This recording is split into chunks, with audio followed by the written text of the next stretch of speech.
दोस्तों, एक गाना है अभी देश में बहुत वायरल हो रहा है। राम आएंगे तो अंगना सजाऊंगी। लेकिन सवाल ये है कि क्या सच में देश राम के स्वागत के लिए तैयार है? राम आएंगे तो ये देशवासी कितने दिन राम को रख पाएंगे अपने घर में? कितने दिन उनके साथ एडजस्ट कर पाएंगे? क्योंकि भगवान का मतलब ही होता है एक डिसिप्लिन। लेकिन आज के बड़े बुजुर्ग तो छोड़िए, बच्चों तक को मतलब डिसिप्लिन में रहना पसंद ही नहीं है। तो ऐसे में सवाल ये उठता है कि भगवान अगर सच में आए तो ये कितने दिन अपने घर में रख पाएंगे? भगवान भी आएंगे तो इनको देख करके दुखी हो जाएंगे कि शायद मैं किसी गलत गोले पे आ गया हूँ, मुझे नहीं आना चाहिए था यहाँ। और अंत में बात वही हो जाएगी। एक मूवी थी अतिथि कब जाओगे, तो यहाँ ये लोग कहेंगे हे प्रभु कब जाओगे। अभी तो बड़े मतलब खुशी से ये बुला रहे हैं कि राम आएंगे तो अंगना सजाऊंगी। लेकिन 2-4 दिन ही अगर राम यहाँ रुक गए तो ये लोग वापस से गाने लगेंगे कि हे प्रभु तुम कब जाओगे।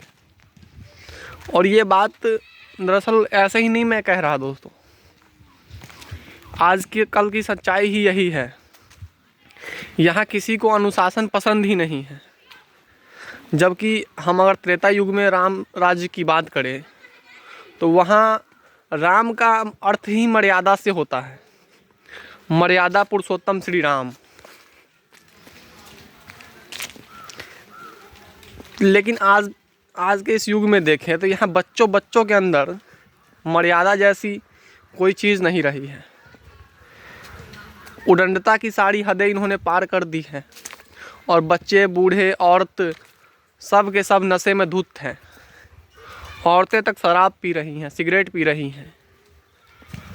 तो सवाल यही था कि क्या सच में राम आएंगे और ये लोग स्वागत कर पाएंगे? और राम कितने दिन यहाँ रह पाएंगे?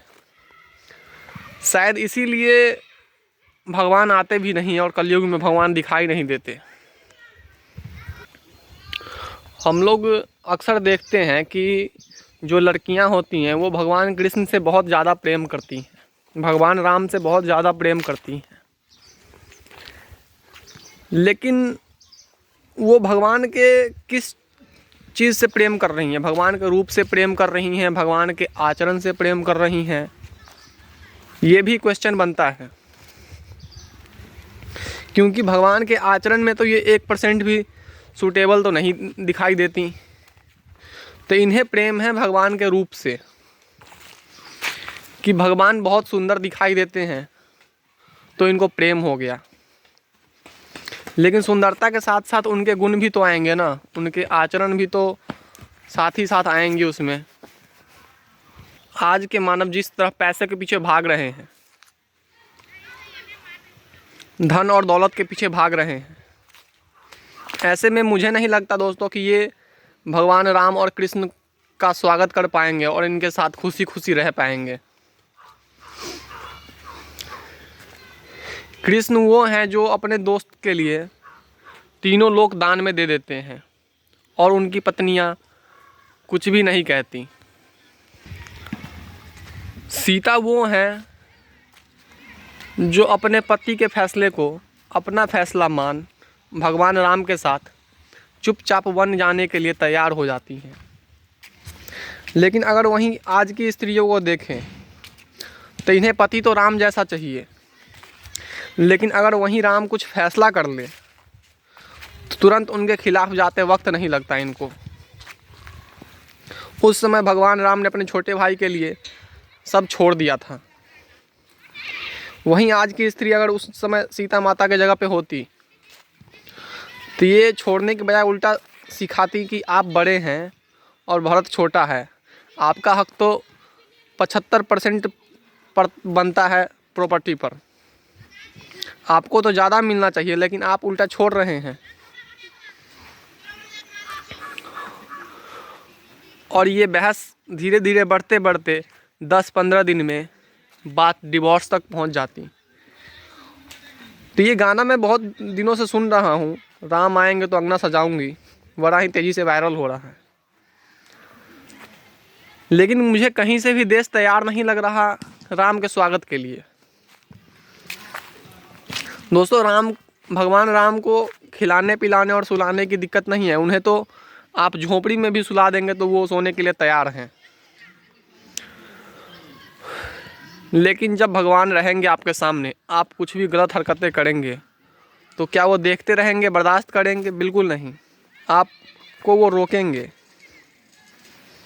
तो ये कहीं ना कहीं आज के युवा को, कोई बड़ा अगर छोटे को रोकता है कि गलत नहीं करना चाहिए, ये नहीं करना चाहिए, तो उसे, छोटे को ऐसे लगता है जैसे कि कोई टॉर्चर कर रहा हो। तो ऐसे में वो भगवान के साथ कैसे रह पाएंगे? भगवान राम को मर्यादा पुरुषोत्तम राम की तरह देखा जाता है, और उनके राम राज्य में मर्यादा बहुत ही महत्वपूर्ण चीज़ थी। तो मैं आपका ओपिनियन जानना चाहता हूँ कि क्या सच में देश तैयार है भगवान राम के स्वागत के लिए? आप कमेंट बॉक्स में अपना ओपिनियन शेयर कर सकते हैं। वीडियो देखने के लिए बहुत बहुत धन्यवाद।